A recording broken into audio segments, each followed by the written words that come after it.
जय श्री राधे, जय श्री कृष्णा। सभी भगवत भक्तों के हृदय में विराजमान हमारे गोविंद के श्री चरणों में दुर्गा अग्निहोत्री का कोटि कोटि नमन है, प्रणाम है।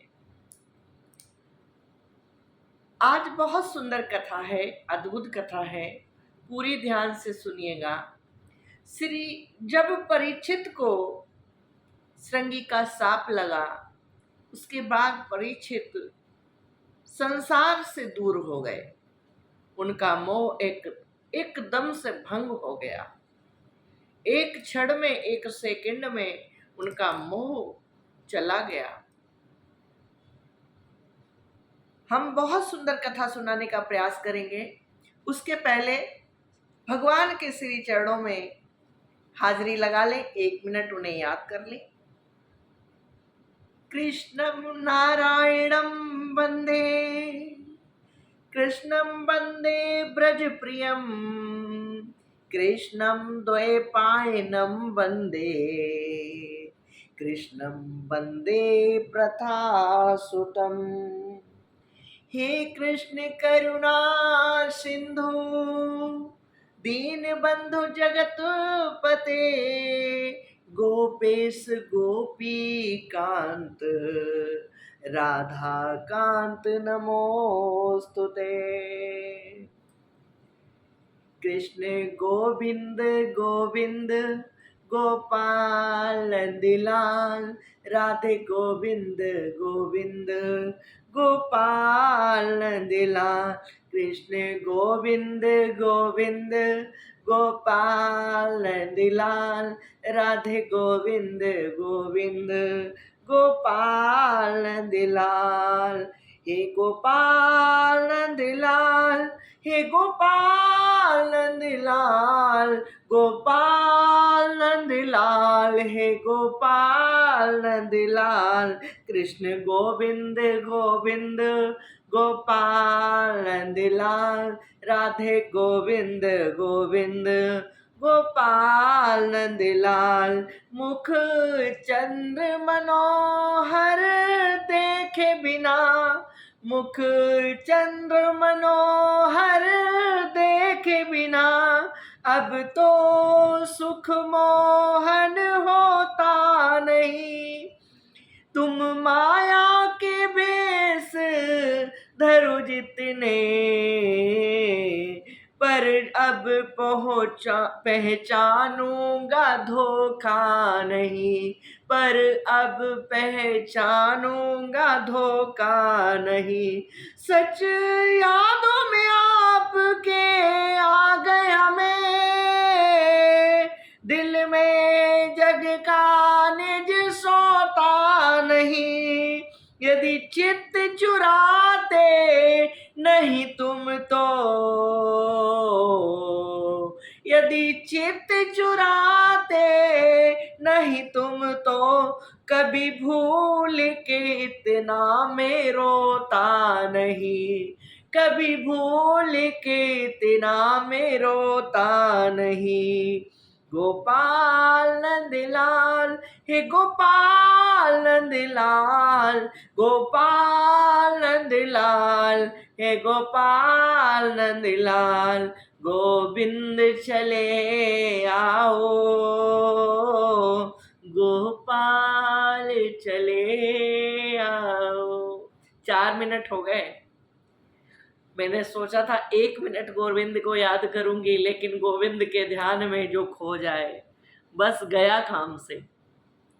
तो आज हम कथा सुना रहे हैं राजा परीक्षित को जब श्रृंगी का श्राप लगा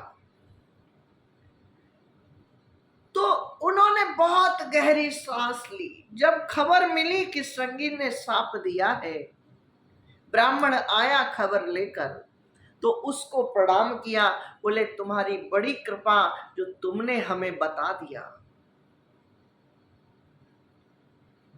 अभी 7 दिन है, 7 दिन हम प्रयास करेंगे, अपने गोविंद के श्री चरणों में रहने का प्रयास करेंगे, और गोविंद चाहेगा तो मेरी सदगति हो जाएगी।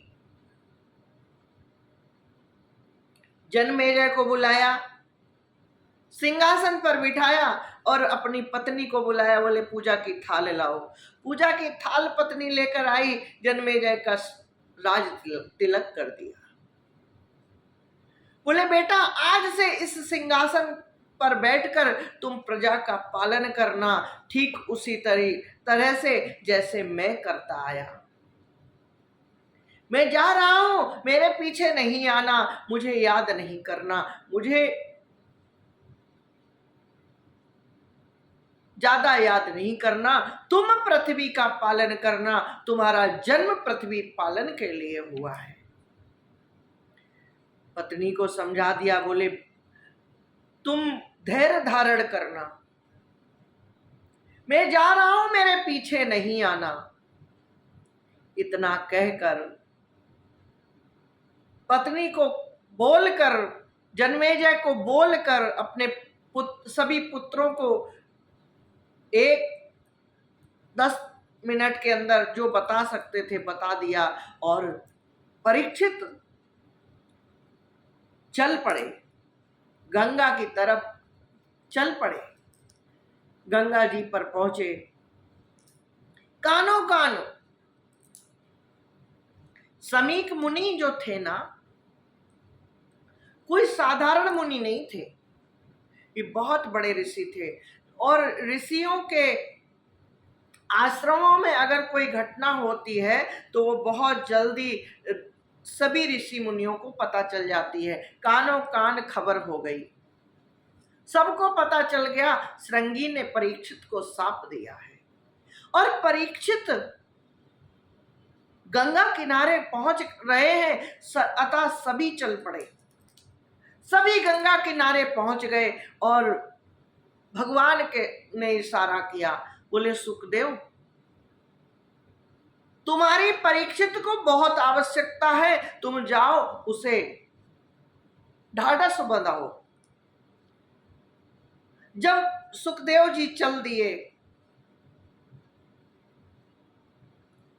वो सुखदेव जो एक गाय दुही जाती थी उतनी देर तक एक दरवाजे पर रुकते थे, वो सुखदेव पृथ्वी पर स्वेच्छा से विचरण करते हुए घूमते थे।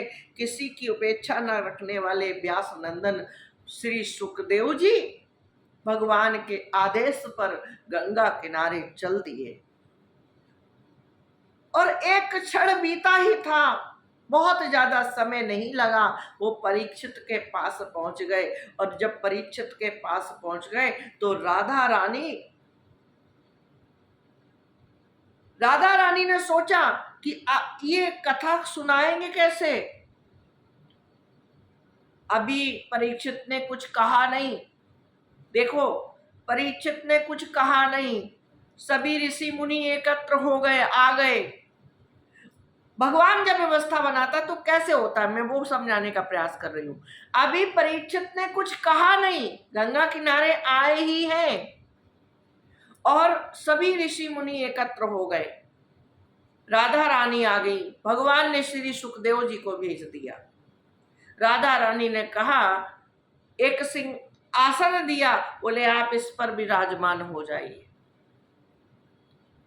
वो जानती थी ये कथा करने के लिए बहुत शक्ति चाहिए और बहुत शक्ति ये आसन देगा। व्यासपीठ की बड़ी महिमा है, कथा आसान नहीं है। कथा वही कह सकता है जिस पर गोविंद की कृपा हो और जिस पर पूर्ण समर्पित राधा रानी की कृपा हो, पूरी तरह से भक्त के प्रति समर्पण हो कि ये हमारी कथा सुन ले, वही कथा सुन सकता है और वही कथा सुना सकता है। कथा न सुनना आसान है, आप सुनने बैठे, अगर भगवान की कृपा नहीं है तो आपका कथा में मन ही नहीं लगेगा, आप वीडियो को स्किप करके चले जाओगे। और तो और आप वीडियो को देखोगे, देखा देवी जी की कथा का वीडियो है, तुरंत ऊपर कर दोगे, देखोगे ही नहीं। और अगर गलती से खुल गया तो उसको स्किप करके चले जाओगे।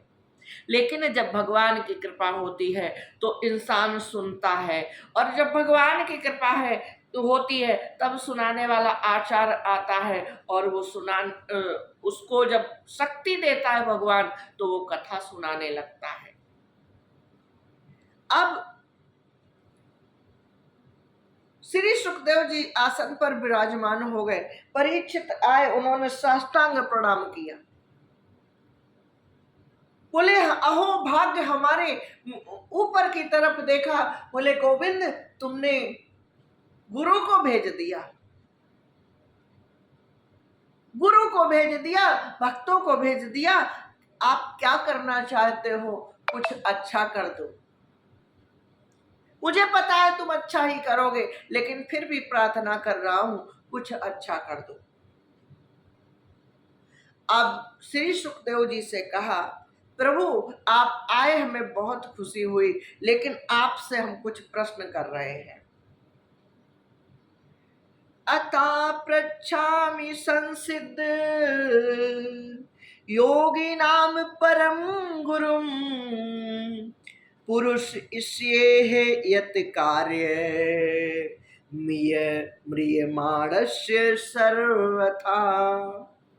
आप योगियों के परम गुरु हैं, इसलिए मैं आपसे परम सिद्धि के स्वरूप और साधन के संबंध में प्रश्न कर रहा हूं। श्री सुखदेव जी ने इशारा किया, करो प्रश्न। जो पुरुष सर्वथा मरणासन्न है, उनको क्या करना चाहिए? जिनके पास समय नहीं है, सिर्फ 7 दिन है, उनको क्या करना चाहिए? श्री सुखदेव जी ने कहा, परीक्षित तुमने बहुत सुंदर प्रश्न किया है, अद्भुत प्रश्न है ये अकेले तुमने अपने लिए नहीं किया है, ये तुमने संसार के कल्याण के लिए, संसार वासियों के लिए किया है।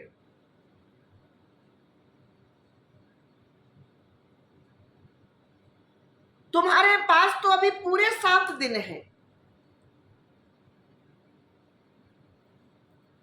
अभी तुम्हारे पास पूरे 7 दिन है, बहुत समय है, चिंता करने की आवश्यकता नहीं है। लोकहित के लिए तुमने बहुत सुंदर प्रश्न किया है, मैं जवाब दे रहा हूं।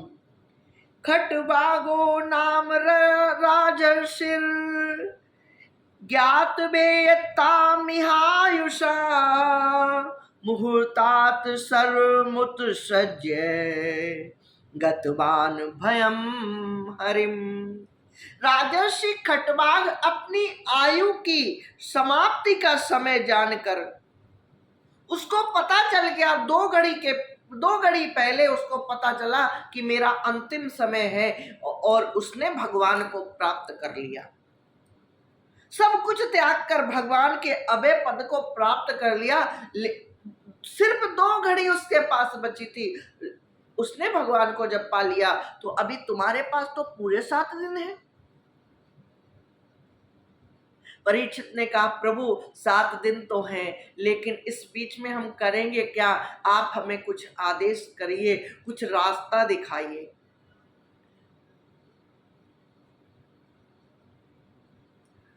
तो श्री सुखदेव जी बोले, परीक्षित जब तुम महल से चले,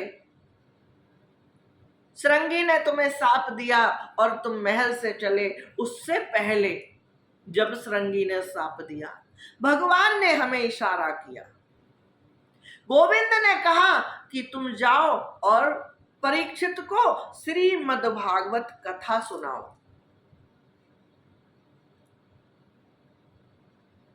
परीक्षित मंद मंद मुस्कुराने लगे, बोले जय हो जय हो, गोविंद की बड़ी कृपा, आपको भेज दिया, बड़ी कृपा। श्री सुखदेव जी बोले, परीक्षित तुम कुछ जलपान कर लो, कुछ जलपान कर लो और आसन बिछाकर बैठ जाओ, मैं तुम्हें कथा सुनाता हूं। परीक्षित बोले, प्रभु गुरुदेव अच्छा, ये श्री सुखदेव जी जो कथा सुनाने आए ना, इनकी उम्र क्या है आपको पता है? उम्र बहुत है, लेकिन ये देखने में 16 साल के समान लगते हैं। ऐसा लगता है ये 16 साल के हैं, लेकिन इनके ज्ञान के कारण सभी उन्हें गुरु मानते हैं और उनको प्रणाम करते हैं। गुरु की कोई उम्र नहीं होती, कहने का तात्पर्य, गुरु की कोई उम्र नहीं होती, गुरु अपने ज्ञान के कारण पूजा जाता है। तो श्री सुखदेव जी बोले, परीक्षित तुम आसन बिछाओ और कथा सुनने के लिए तैयार हो जाओ। परीक्षित बोले, मुझे न भूख है न प्यास है, अब बस आप सुनाना शुरू करो। श्री सुखदेव जी कहते हैं, वराहि ते ते नयने नारायणाम, जो आंखें भगवान की याद दिलाने वाली मूर्ति, तीर्थ, नदी आदि का दर्शन नहीं करती, जो मोरों की पांख में बने हुए आंखों के चिन्ह के समान है, निरर्थक है। जो आंखें भगवान की मूर्ति का दर्शन नहीं करती, भगवान का दर्शन नहीं करती, नदियों का दर्शन नहीं करती और तीर्थों का दर्शन नहीं करती, वो मोर में बनी हुई जो पंख होता ना, उसमें आंख होती है ना, उसके समान है। मनुष्यों के पैर बेपैर चलने की शक्ति रहने पर भी चलने वाले पेड़ जैसे ही है, जो भगवान की लीला की स्थलियों की यात्रा नहीं करते। इंसान कितना भी चल लेता हो, लेकिन अगर भगवान की तीर्थ स्थानों की यात्रा नहीं करता तो उसके पैर बेकार हैं। श्री सुखदेव जी ने समझाने का प्रयास किया, जो भगवान को याद करते हैं उन्हीं का जीवन सफल है, बाकी सब कुछ बेकार है। बहुत सुंदर अद्भुत कथा है। कामनाओं के अनुसार विभिन्न देवताओं की उपासना तथा भगवत भक्ति के प्राधान्य का निरूपण है। इसके बाद सुखदेव जी ने कथा आरंभ की है। अद्भुत कथा है, बहुत सुंदर कथा है। कल मैं इसके आगे का सुनाऊंगी। चतुर्श्लोकी भागवत का उपदेश है। सबसे पहले चतुर्श्लोकी भागवत सुनाई है, उसके बाद बहुत सुंदर सुंदर कथाएं हैं। भगवान के जो भी अवतार हुए हैं सभी की का निरूपण है, बहुत सुंदर कथाएं हैं। इसलिए आज आप चैनल पे नए आए हैं तो चैनल को सब्सक्राइब कर लीजिए। कथा पसंद आती है तो वीडियो को लाइक और शेयर कर दीजिए। कमेंट करके हमें अवश्य बताइए कि आपको कैसा लग रहा है। हमारी कथा संगीतमयी नहीं है, लेकिन मैं विश्वास के साथ कहती हूँ, गोविंद के सानिध्य में बैठी हूँ। ये देखिए गोविंद बैठे हैं, इनके सानिध्य में बैठी हूँ और मैं विश्वास के साथ कहती हूँ, कथा बहुत सुंदर सुनाने का प्रयास कर रही हूँ। हमारी क्या औकात है, जो ये इशारा करते हैं हम बस बोलते रहते हैं। ये जैसा हमारी जीवा से निकलवाते हैं हम बस बोलते रहते और आप लोगों को सुनाते रहते हैं। संगीतमय नहीं है, लेकिन अति भक्तिमय है। बहुत सुंदर कथा है, आप लोग पूरी सुना करिए और वीडियो पसंद आए तो लाइक कमेंट शेयर अवश्य कर दिया करिए। चैनल पर नए आते हैं तो चैनल को सब्सक्राइब कर लिया करिए। इसी के साथ हम कथा को विराम देते हैं। फिर मिलेंगे नए वीडियो के साथ, नई कथा के साथ। कथा तो वही है, लेकिन जब हम बोलते हैं ना तो ऐसा लगता है कुछ नया हो रहा है, कुछ नया बोल रहे हैं। तो आगे की कथा अगले वीडियो में। शुभ संध्या। जय सीताराम, जय श्री कृष्णा, जय राधे कृष्णा।